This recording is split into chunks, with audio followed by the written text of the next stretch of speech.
Hello, everybody, and welcome to the very latest special edition of the Cats podcast. This is not special edition as in ASMR special edition. This is just my voice the day after a cup final. This is the way things are. This is how I want to be at the end of every season. This one is special because we are celebrating. My word, we are celebrating. Last night, Spurs won the Europa League. It's the first European title we've had in 41 years, the first silverware of any type in 17 years. And so much has changed since then. I had laser surgery on my eyes. I got married. I've had kids. I've grown old. These things have changed so much. And it's just fantastic. It's a fantastic feeling to have gone out and spent a night out with mates in a very welcoming pub, and a big call to the pub in Rue Caron in Paris. Thank you very much for having us last night. It was a fantastic experience, and I'm joined tonight by Ash, and we're going to be going over it. Ash, how was your night? Similar, except that we were at Le Greyhound in Los Angeles. So why was it an English sounding pub and you were at a French sounding pub? Exactly. Actually, the owner of the pub is actually from Cleveland, Ohio, and he's a inveterate Spurs fan and went on the mic a couple of times. We had 160 people in our pub, and kitty corner to our pub, the Greyhound, which is an official Spurs pub. They had 400. I think it was a lodge, the Masonic Lodge. They had 400 Yeah. people. This is LA. So we're looking at 360, 400, 360, 400 people. No, 400 plus 160. What is that? 560, almost 600 people who are LA Spurs. LA Spurs. I don't know. Anyway, I'm like you. You've lost your voice. I think I lost mine, although mine might have Well, been. you're sounding better than me. You are sounding much better than me. And it's quite the high. 17 years, as you said. No, I didn't get married. I'm still in Hollywood. Uh, You've written a 3 years, book or two. a book or two or three, and swinging for the fences still. But it was just magnificent because there was a bunch of British, but mostly American Spurs fans, which is wonderful. Yeah. Those 600 people, they're not all British. They are a lot of American fans, which is great to see and hear and mingle with them as well.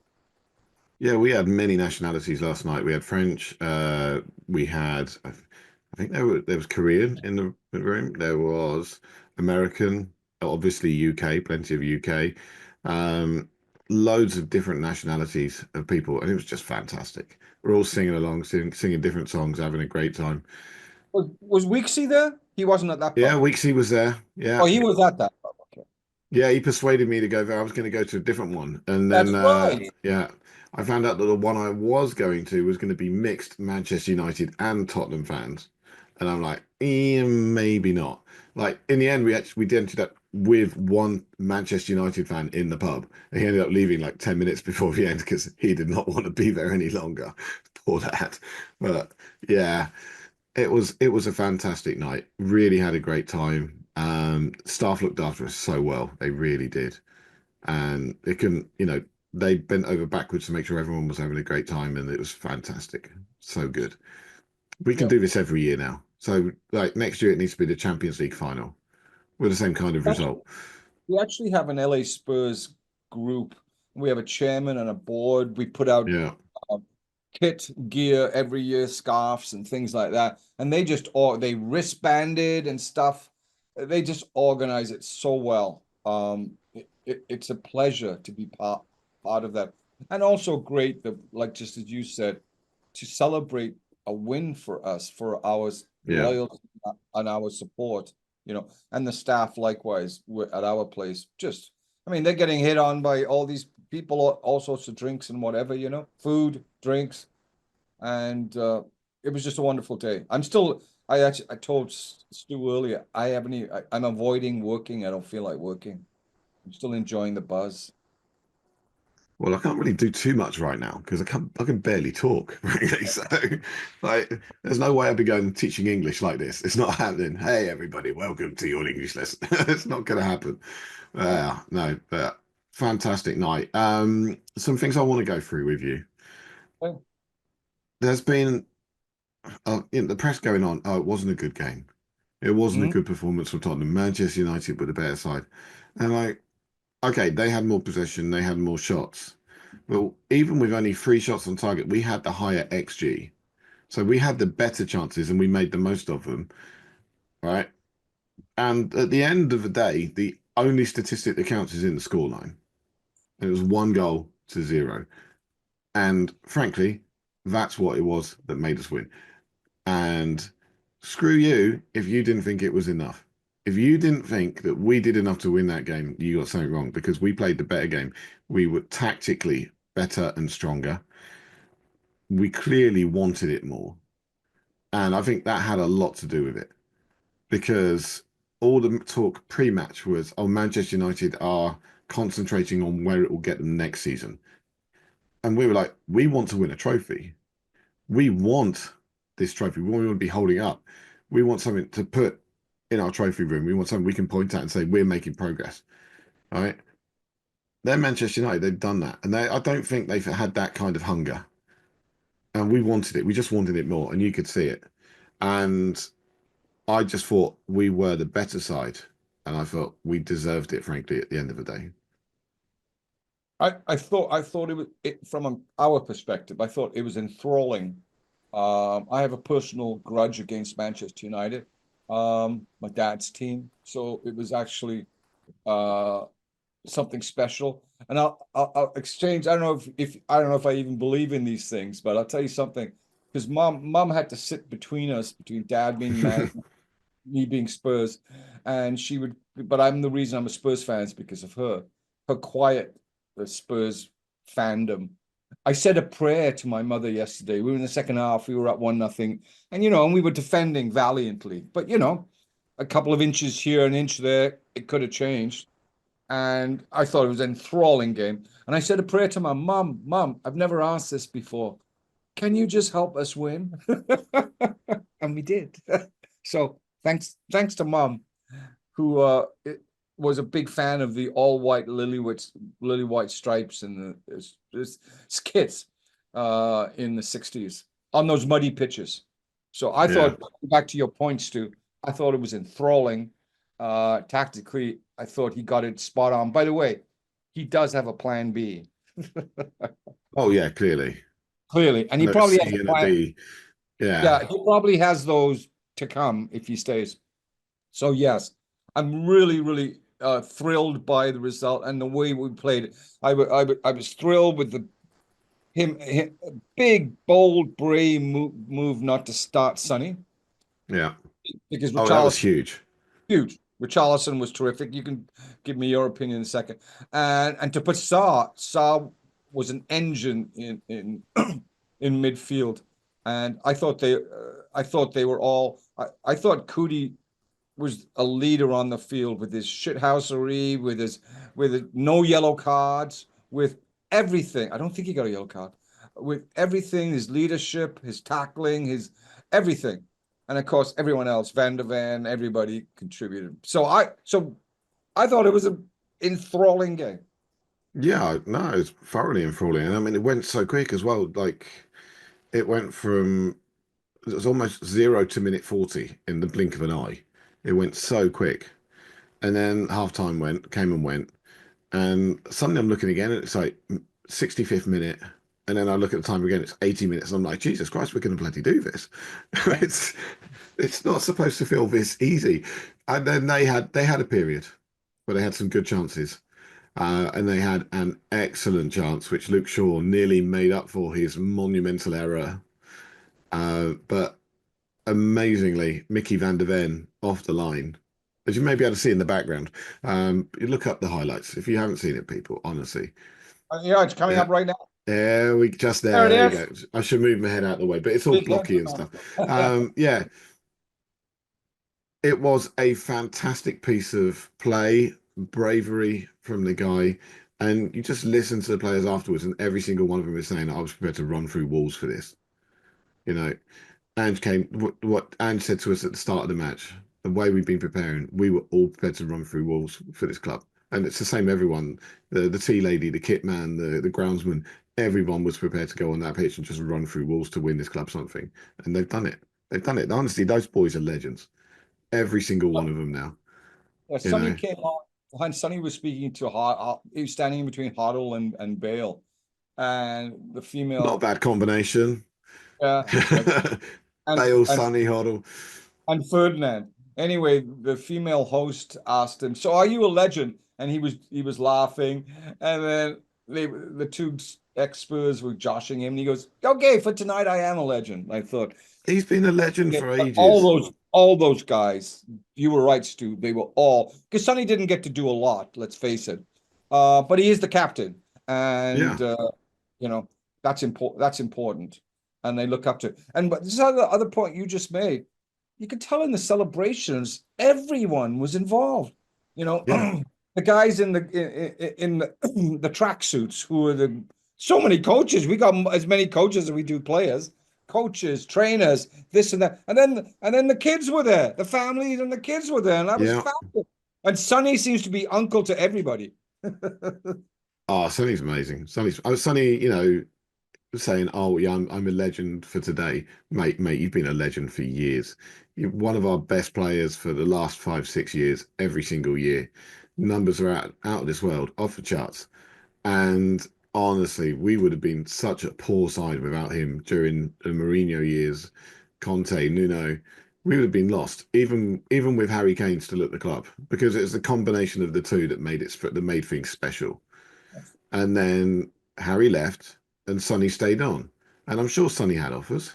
I'm sure he'd had opportunities to go somewhere, but he's chosen to sign another contract for another year.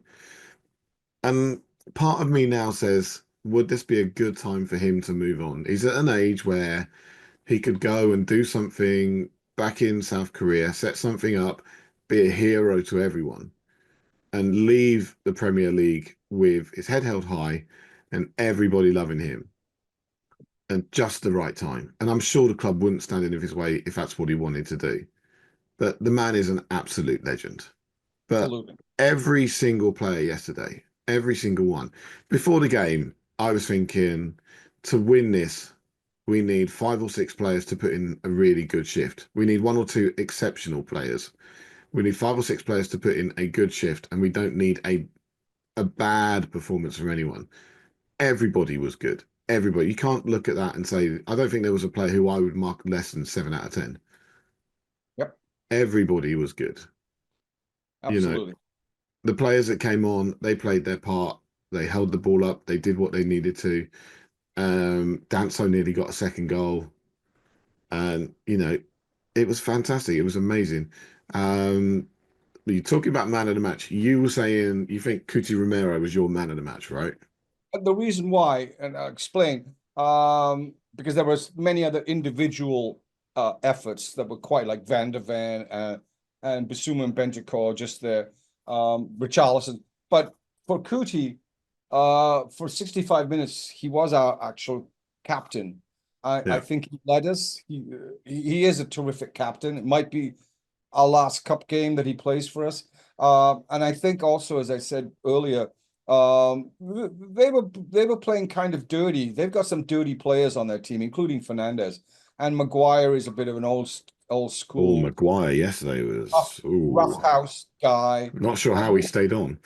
yeah, he was trying to get under Cootie's skin, and Yeah. Cootie somehow kept his cool and whatever. So just in terms of general play and leadership, that's why I gave it to Cootie. Even though Vicario's save was unbelievable, Van de Ven's off the line was unbelievable, Yeah. Richarlison's work rate was unbelievable. So yes, that's just it. Could have you could have given it to several players for sure, or you give it to the team, or actually give it to Ange for having the balls for making those choices and bringing that team together. Yeah. For me, we were talking about it in the pub, and I think most of us agreed that Richarlison was man of the match because Mhm. he put in such a superb effort. I mean, that guy ran himself into the ground, literally. He ran until he Literally, could not walk anymor. You know, on the ground, right, he lying was down. on the ground, like he was doing the substitute me sign as he fell down to the ground. Like he was that knackered. He's not played that much football for us this year. Um, but honestly, he just worked and worked and worked, and it was probably his best performance for us in his time at the club. I know he didn't score, and he has scored goals for us in the past, but in terms of his output, in terms of everything he did for the team, it was probably his best performance. Yeah, and he kept Sonny out of the starting lineup. Let's face it. So Ange thought that he would contribute more than Sonny Yeah. could contribute, and he did. So I think the idea was to try and push Richarlison more onto Mazraoui and get some pressure in the air because he's much better in the air than Sonny is. And it worked. I thought it was a really sensible move by Ange. I personally thought that Sonny was going to start. yeah, I mean, we talked about this last week when we talked, in the preview show. I personally thought we'd be going absolute chaos ball and we'd be playing four strikers up front. But in the end, it was just the three, so you can't really complain. hey, by the way, I heard somebody describe it when I just said what to you, not plan B, but Alistair Gold came up with another term. He called it Ange Ball has segued or evolved into Yeah, Ange Wall, Ange Wall. WAL. Yeah, I thought it was this terrific. it's the way we've been playing in Europe. You look at Eintracht Frankfurt, you look at Bordeaux Glimt. That is the way we've been playing. And they were saying, oh, Manchester United were like, oh, well, we know how Tottenham play. We know how they're going to play against us. And we didn't play the same way we played against them in the three other games. Because let's not forget, this is the fourth match in a row we've beaten them, you know. Possibly never And done. Possibly never done between two Premier League clubs. Possibly never done. Leicester and Newcastle, I think, faced each other four times this year. And Newcastle beat them four times. So it has been done. It's probably Yeah. been done more, but it would be very rare. It's going to pop up once in a blue moon. But I mean, just fantastic result, fantastic performance, fantastic strategy. Uh, and, just the way the players put themselves on the line and did everything they could. Just Mike, Van der Ven, Mickey Van der Ven, making that thing. I mean, he came down hard and he still got up and carried on playing. They showed it behind you, and Yeah, I didn't really watch it until somebody mentioned he lands behind the goal line, and he said the pitch was harder there, and yeah. his Because back. no one's been running on it. Yeah, exactly. And I just saw him land. I went, "Ooh, that must have hurt." He said it did hurt, yeah.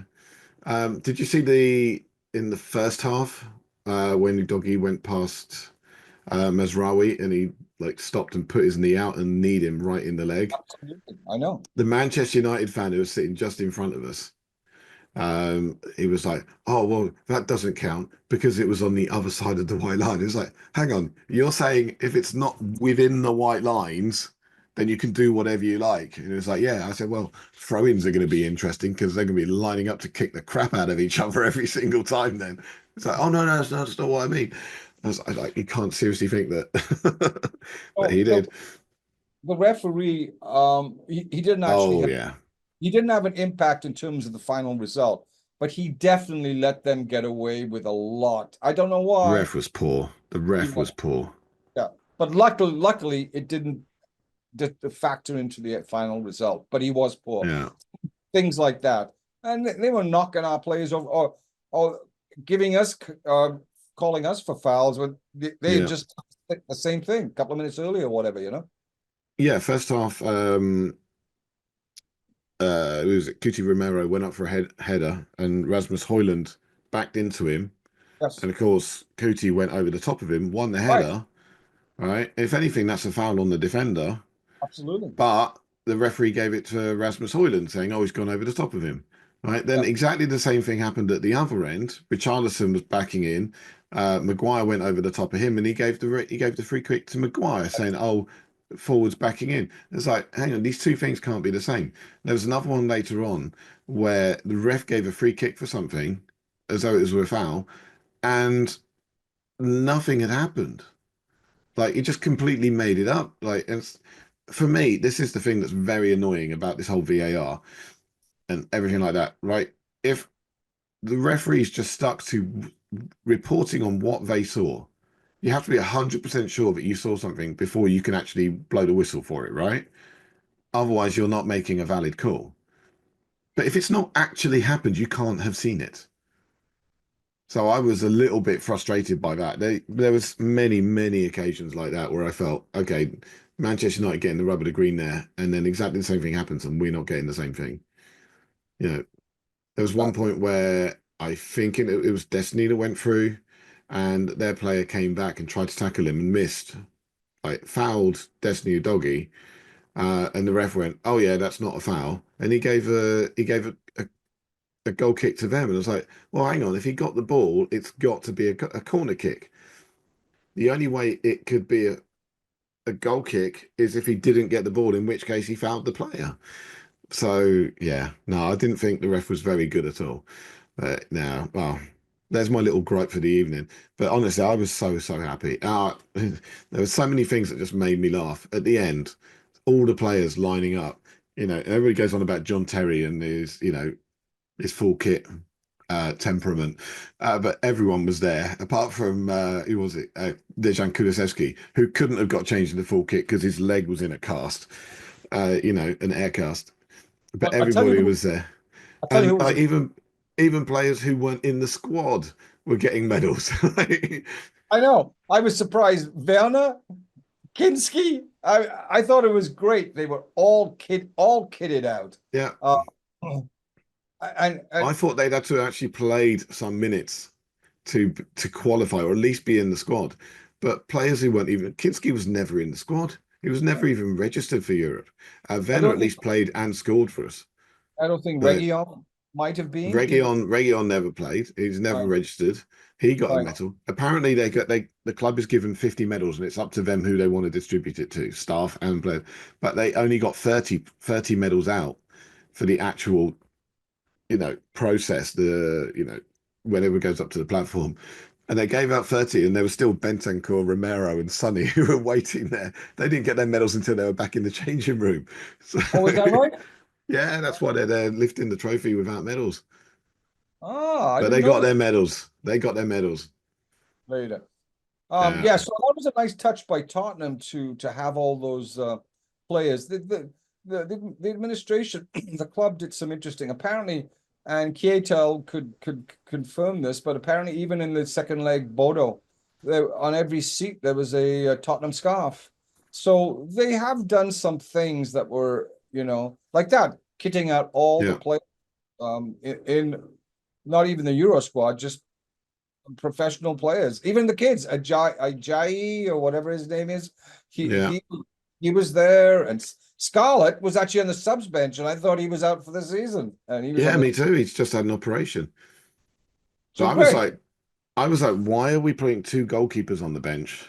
If we're putting players on there who are clearly not fit, 'cause there's no way Scarlett was fit, then we should at least be like, okay, we'll take Whiteman off and we'll put Berival on the subs bench just to make them think, that we're going, we're doing something here. But no, it wasn't going to happen. But no, It I was thought it just was really good management. Everybody obviously was included, even those players who had, who have been effectively ostracized from the squad. People have right. been extremely tertiary to what's going on. So, your Regions, your Whiteman, Forster. even Forster got a medal. Forster. Yeah. Well, Forster did play for us this season. Yeah, So, but yeah. nobody's even spoken about him for the last few Well, he's months. been injured. He's been injured. So, yeah. But top lad. Very That's funny, great. apparently. That's great.